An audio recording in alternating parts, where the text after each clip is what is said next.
Salve, rapaziada, Carlos do Universo Botafogo na área. Vamos hoje trocar uma ideia sobre o elenco do Botafogo para esse restante de temporada, a montagem de elenco, como ficou ou como deve ficar o elenco para esse final de temporada do Botafogo. Bom, acho que para a grande maioria das pessoas que torcem pelo Botafogo e que enxergam o futebol de uma maneira um pouquinho mais aguda, fica claro que o Botafogo esse ano, não em questão de quantidade de investimento, mas na assertividade, né, de contratar, ficou aquém do que ficou ano passado. O Botafogo esse ano até gastou consideravelmente bem dinheiro para contratar, mas nitidamente contratou muitas apostas, muitos jogadores com qualidade duvidosa e quase todos eles a um preço muito alto. Isso trouxe aí uma dificuldade agora nessa última janela do ano, que geralmente é utilizada pela SAF para tampar os buracos e trazer os jogadores diferenciados. Como o Botafogo gastou muito no começo do ano, claramente faltou fôlego financeiro para ter o apetite no mercado que a gente esperava, né? Principalmente um ponta-direita aí fora de série, um ponta-direita que fosse agudo, um ponta-direita que fosse jogador de drible. Aparentemente o Botafogo vai fechar o seu elenco com a contratação de um atacante que estava na Série B do Campeonato Espanhol e um zagueiro que estava na Série B do Campeonato Brasileiro. Ah, Carlos, isso não quer dizer que eles são maus jogadores, não quer dizer que eles são ruins. Ninguém está falando isso. Só que estou falando que a expectativa da torcida, principalmente para as peças ofensivas, era outra, porque a gente está com uma deficiência gigante aí no lado direito com o Arthur, até porque o Vitinho tem dificuldade de apoiar também. Então, o nosso lado ofensivo direito é muito prejudicado durante os jogos, acaba sobrecarregando tanto a meia ofensiva quanto o lado esquerdo do Botafogo, ofensivamente falando. Esperava-se uma movimentação, né, para trazer, como tem sido pela SAF, né, jogadores diferenciados nessa janela, e o Textor até falou isso no começo desse ano, que ia utilizar aí essa janela do meio do ano para fechar as lacunas do elenco. Até tá fechando quase todas. Precisamos de um zagueiro, aparentemente deve vir o Alex, do Atlético Goianiense, né? E o Cris, que é atacante do Cádiz, é quem vem para o ataque para revezar com o Arthur Cabral. São jogadores que podem dar certo, obviamente pode dar certo. O nosso scout tem também um lastro aí de contratar jogadores que ninguém apostava ou dava muita coisa por eles, e eles, né, chegarem aqui e renderem bem. Mas não me parece o Alex é um jogador que chega para ser a quinta opção na zaga, então tá tudo bem sua contratação. O Cris, eu entendo que o jogador que vem para disputar com o Arthur Cabral deveria literalmente ser para disputar e não para ser o banco do Arthur Cabral. Eu acho o Arthur Cabral um bom centroavante, mas acho que tem uma diferença de nível entre ele e o Igor Jesus considerável. Assim como tem um abismo entre o Arthur e o Luiz Henrique. E eu acho que eram dois polos ofensivos muito importantes para a nossa campanha vitoriosa do ano passado, e que a gente teve um decréscimo de qualidade muito grande. Acho que a saída, a troca que a gente ganhou, na minha opinião, foi a do Danilo com o Gregory. Apesar que a gente vai ter que ver como é que vai ser o encaixe do Danilo com o Marlon Freitas. O Gregory era um jogador defensivamente muito importante. O Danilo gosta muito de avançar, né? Gosta muito de ir pro ataque. Vamos ver como eles vão jogar juntos aí hoje. Tem Botafogo e LDU. É o primeiro momento que eles vão estar juntos para a gente ver o encaixe. Então o elenco do Botafogo, a princípio, me parece que vai ser fechado com a vinda desse zagueiro, que é o Alex, e do Cris, que são dois jogadores que vêm de segundas divisões, seja da Espanha ou do Brasil, para compor elenco. O Alex vem para ser a quinta opção na zaga, né? O Botafogo aí espera o retorno do Bastos, se eu não me engano, para outubro. Então o Botafogo ficaria com David Ricardo, Barbosa, o Bastos e o Alex na zaga. O Cris vem para ser o camisa 9 reserva ou disputar a posição com o Arthur Cabral. A ponta direita, que daí vai ficar uma lacuna muito evidente, na minha opinião, porque que pese a declaração infeliz, na minha opinião, também do Léo Coelho, que aliás me parece um dirigente não muito apto para estar onde está, não com a bagagem que deveria, mas enfim. Quando ele dá uma declaração que o nosso elenco já tem jogadores que fazem aquela posição também, veja, fazer aquela posição é uma coisa, ser da posição é outra, e jogar com excelência lá é outra bem diferente. Estamos falando de uma posição que ano passado foi crucial para o êxito esportivo do Botafogo, e que agora estão tratando como se fosse qualquer lugar do campo, bota qualquer um para jogar e está tudo bem. Os pontas no futebol hoje em dia, para os times que jogam com pontas, são posições de suma importância, né? Ou seja, são posições chaves para que você tenha ofensivamente êxito.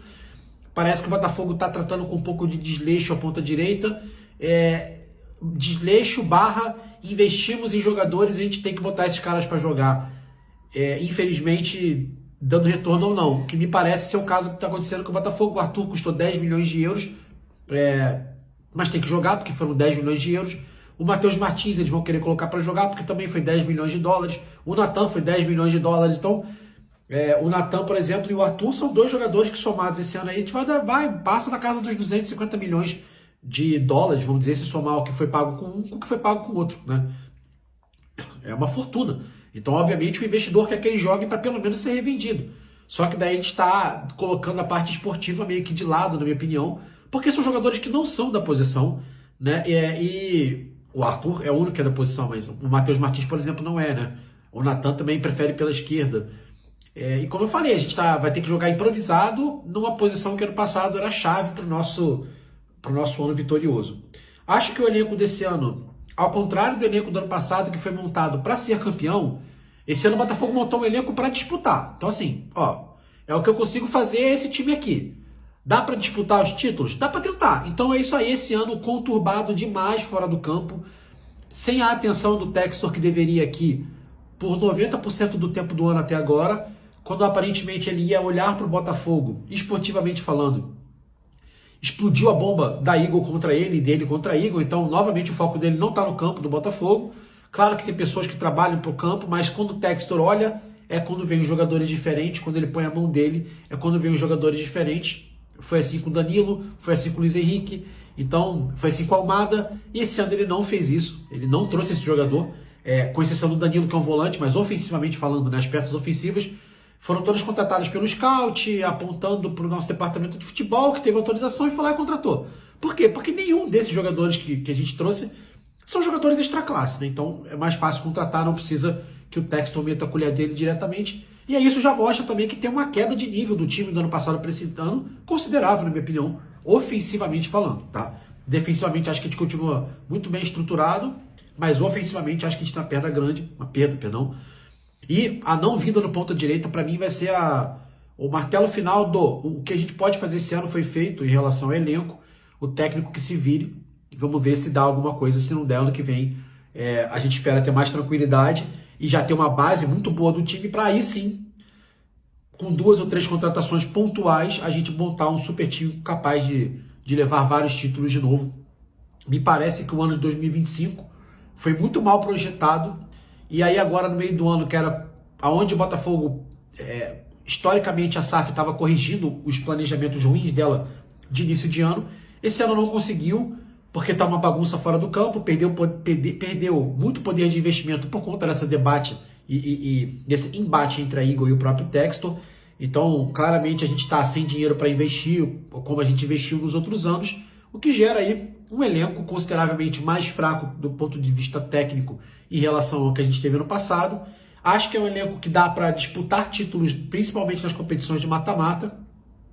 O brasileiro a gente está muito longe já dos adversários que estão na ponta, na minha opinião. Ali 10, 11 pontos do Flamengo, 8 pontos dependendo do jogo a menos. Eu acho que é uma distância grande para um time que não tem um elenco grande para jogar 3 competições e tentar ganhar as 3. Claro que tem chance? Tem, mas acho bem difícil. Acho que as Copas, principalmente a Copa do Brasil, me parece campeonatos mais acessíveis, a Libertadores também, mas na Copa do Brasil os 2 elencos que eu considero acima do Botafogo esse ano, que é Flamengo e Palmeiras, estão fora. E aí se torna uma competição mais acessível. É um ano, na minha opinião, como eu falei, erraram muito, o Botafogo ficou muito de lado até o Mundial de Clubes, só ali o Textor voltou a olhar para o clube, e bastou ele olhar para ele ver o tamanho das bobagens que ele tinha feito, como, por exemplo, contratar o Renato Paiva. Então ele teve que demitir o técnico no meio do ano, contratar outro que fosse proporcional àquilo que ele entende de futebol. A gente perdeu na janela do meio do ano agora 2 pilares, um defensivo e outro ofensivo, que foi o Igor Jesus e o Gregory. Como eu falei, o Gregory veio o Danilo, que é um craque de bola, acho que tecnicamente muito acima, inclusive, do Gregory. O Danilo é um jogador muito mais completo, né? Mas me parece também que, do ponto de vista do comando de ataque, a gente teve um decréscimo ali em relação ao Igor Jesus. Da ponta direita tem um decréscimo muito grande com o Arthur, que não virá uma reposição que a gente esperava que chegasse agora no meio do ano. Na esquerda, acho que o Montoro até consegue manter o nível do Almada, tecnicamente falando. Acho que é um jogador menos intenso, menos pronto taticamente até pela idade, mas tecnicamente um jogador do nível similar. Então acho que é um elenco consideravelmente, o time, na verdade, mais fraco um pouco do que o ano passado, por isso que o Botafogo está tendo mais dificuldades aí, principalmente no Brasileiro, por exemplo. É isso, acho que é um ano de transição por tudo que aconteceu fora do campo. Começo do ano, o Textor totalmente envolvido com o Lyon, deixou o Botafogo paradinho ali, quase que em stand-by. Depois, quando ele tentou virar os olhos dele para cá, porque meio que foi expulso da França, falou, então tá bom, vou olhar pro Botafogo, estourou a bomba dele com a Eagle e ele tá tendo aí que gastar todas as energias dele e esforços para se manter no Botafogo. Então, o campo fica muito prejudicado porque essa discussão do Textor com a Eagle tira a capacidade de investimento do Botafogo, né, para esse ano. De qualquer forma, isso é uma base muito boa. Me parece que é um ano de transição. O Botafogo ficou meio de lado sim esse ano. Agora estão montando uma base, na minha opinião, o que estão fazendo é isso, me parece isso. Estão montando uma base para perder pouca peça agora no final do ano, né? E trazer 2 ou 3 peças extra classe de jogadores que já entrariam com o Botafogo com uma base muito boa. Então chegaria 2 ou 3 jogadores com nível, né, masterclass, vamos brincar, para que a gente ano que vem tenha aí um super time de novo. Esse ano nós temos um bom time, com lacunas nesse momento no elenco que são evidentes, com deficiências técnicas ofensivas que são evidentes, na minha opinião.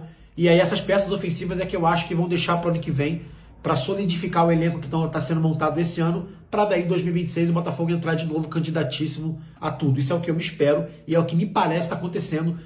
Acho que eles até tinham a projeção de agora, no meio do ano, corrigir várias coisas e trazer essas peças diferenciadas, mas, como eu falei, essa treta do Textor com a Eagle deixou de novo o Botafogo em stand-by e nesse momento, inclusive, sem poder de investimento alto.